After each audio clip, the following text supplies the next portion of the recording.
जैसा कि अपन पढ़ रहे थे क्लास 7 में लेसन नंबर 1 अपन का कंप्लीट हो चुका था, जिसका नाम था पादपों में पोषण। पादपों में पोषण के बारे में अपन पढ़ चुके थे। आज अपन पढ़ेंगे साइंस का लेसन नंबर 2, जिसका नाम है प्राणियों में पोषण। ठीक है, अब अपन ने पादपों का पोषण का तो पढ़ लिया था, अपन पढ़ेंगे अब प्राणियों में पोषण। तो प्राणियों में पोषण किस प्रकार से होता है, देखो अपन पढ़ेंगे, जिसमें अपन सबसे पहले पढ़ेंगे पाचन।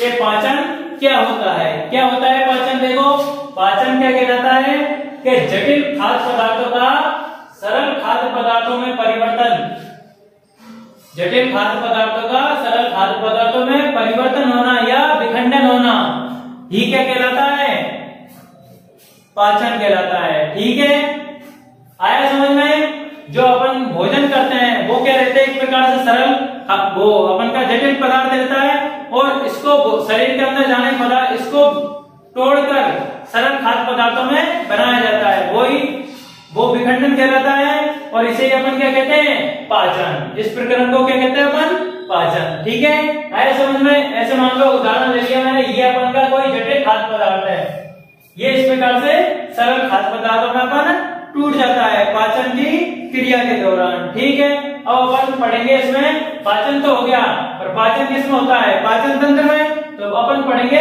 पाचन तंत्र के बारे में, पाचन तंत्र क्या कहलाता है। तो पाचन तंत्र क्या कहलाता है अपन का, इसकी क्या परिभाषा अपन की, देखो मानव शरीर के ऐसे अंग, क्या है, मानव शरीर के ऐसे अंग जो पाचन में सहायक होते हैं, पाचन अंग कहलाते हैं। जो अंग मानव शरीर में पाचन में सहायक होते हैं वो तो पाचन अंग कहलाते हैं, और इन अंगों से मिलकर बना तंत्र क्या कहलाता है, पाचन तंत्र। जो अंग पाचन में सहायक होते हैं वो तो पाचन अंग कहलाए, और जो इन अंगों से मिलकर तंत्र ना, उनको अपन ने क्या कह दिया, पाचन तंत्र। आया समझ में। अब देखो इसमें अगला है अपन के पाचन तंत्र का अध्ययन। पाचन तंत्र का अध्ययन क्या कहलाता है, गैस्ट्रोलॉजी।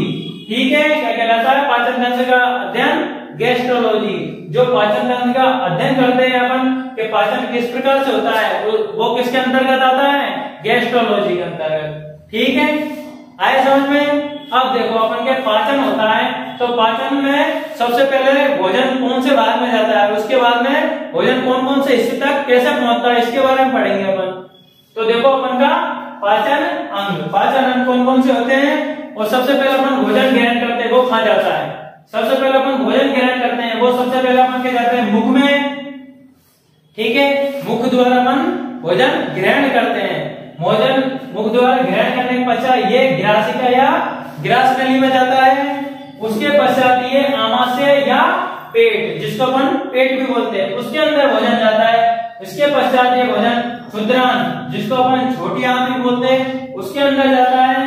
उसके पश्चात ये भोजन बृहदांत मतलब बड़ी आंत में जाता है। इसके पश्चात जो अपचित भोजन होता है वो मलाशय में चल जाता है और गुदा के माध्यम या मलाशय से बाहर निकल जाता है। इस प्रकार से अपन के भोजन का पाचन होता है। पर अब अपन पढ़ेंगे कि भोजन में ये अंग किस प्रकार से सहायक होते हैं। आया, ठीक है, ये भोजन में अंग किस प्रकार से सहायक होते हैं, ये अंग भोजन के पाचन में किस प्रकार से सहायता प्रदान करते हैं। ठीक है, अब मैं आपको थोड़ा सा इन अंगों के बारे में बता देता हूँ, ये अंग कहाँ पर स्थित होते हैं। ठीक है, सबसे पहले अपन चित्र में देखेंगे। इसमें जो चित्र में दिखाई दे रहा है अपन को, सबसे पहले मुख गुहिका, जो यहाँ पर अपन का मुख रहता है वही क्या कहलाता है, मुख गुहिका। ठीक है, इसमें अपने यहाँ पर एक लाल ग्रंथि रहती है, ठीक है ना, जिसको अपन लाला ग्रंथि भी बोलते हैं। इससे अपन के लाल का स्त्रवण मतलब लाल निकलती है, जो भोजन को गलाने में सहायक होती है ना।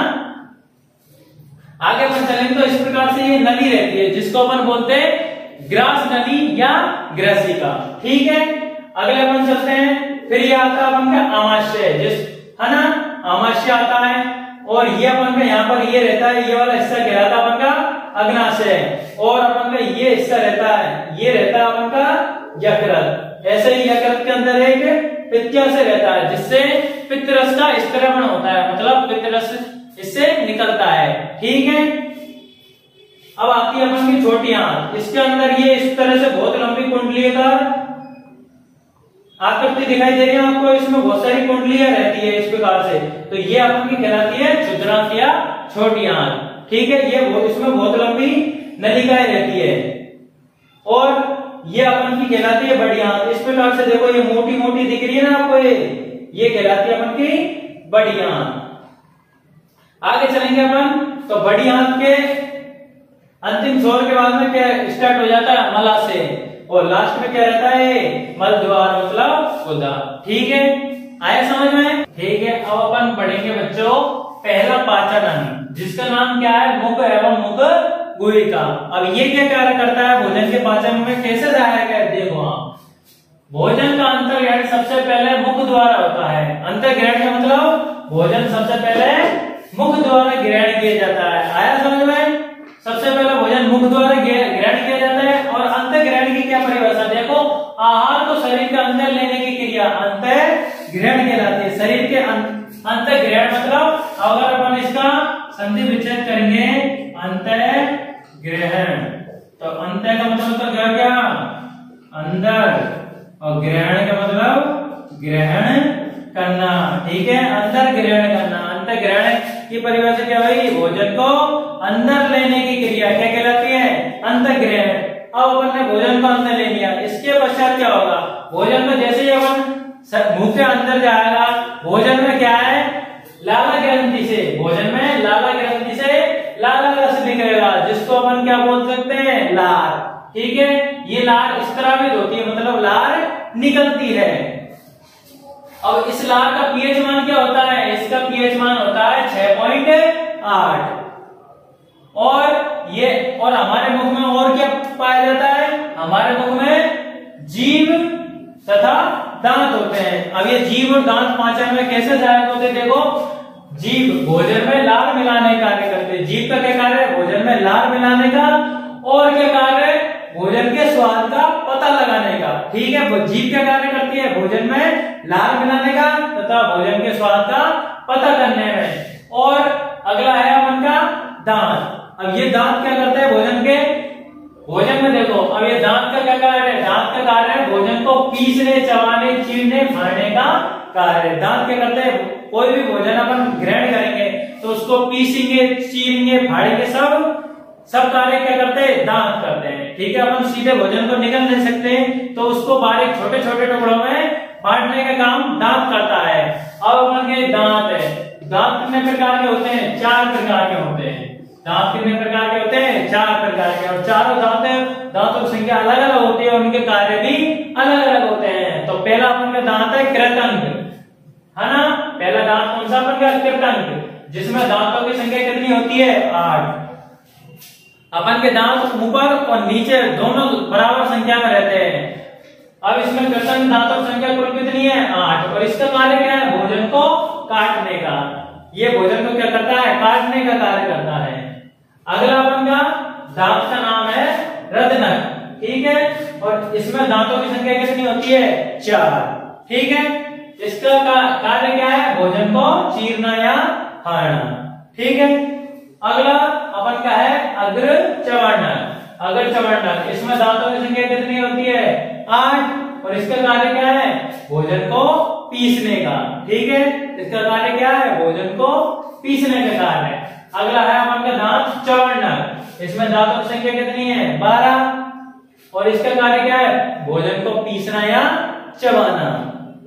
अब अपने दांतों की संख्या कुल कितनी होती है, अपने दांतों की संख्या होती है कुल 32। ठीक है, दांतों की संख्या होती है अपने कुल 32।